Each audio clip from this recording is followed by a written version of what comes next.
छत्तीसगढ़ के जम्मो खबर, किसिम किसिम के मनोरंजक कार्यक्रम और लाइव डिजिटल टीवी देखे बर हमार यूट्यूब चैनल न्यूज़ 36 लाइव ला सब्सक्राइब कराओ और बेल आइकन ला दबाओ। जय जोहार।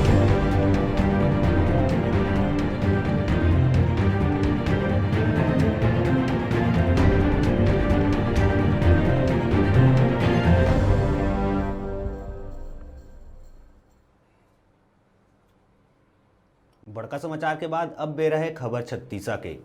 तिल्दा नेवरा क्षेत्र में हर बछर के भांति एहू बछर देवारी तिहार धूमधाम और हर्षोल्लास ले मनाए गईस। ए अवसर में लोगन मन अपन अपन घर में माँ लक्ष्मी के पूजा अर्चना करीन त उन्हें लइका मन फटाका फोड़ के जम के खुशी मनाई। गोवर्धन पूजा के दिन गौ माता के पूजा अर्चना कर अनेक प्रकार के खिचड़ी खवा के सुख समृद्धि के कामना करीन। उन्हें भाई दूज और मातर के मौका में पारंपरिक परिधान में दोहा पारत लाठी भांजत राउत मन के टोली द्वारा करैया राउत नाच विशेष आकर्षक के केंद्र रही। संगे संग अंचल के कई गांव में गौरा गौरी और लक्ष्मी के मूर्ति घलो विराजित करे गए रही, जेकर धूमधाम ले बाजा गाजा के संग विसर्जन करे गई।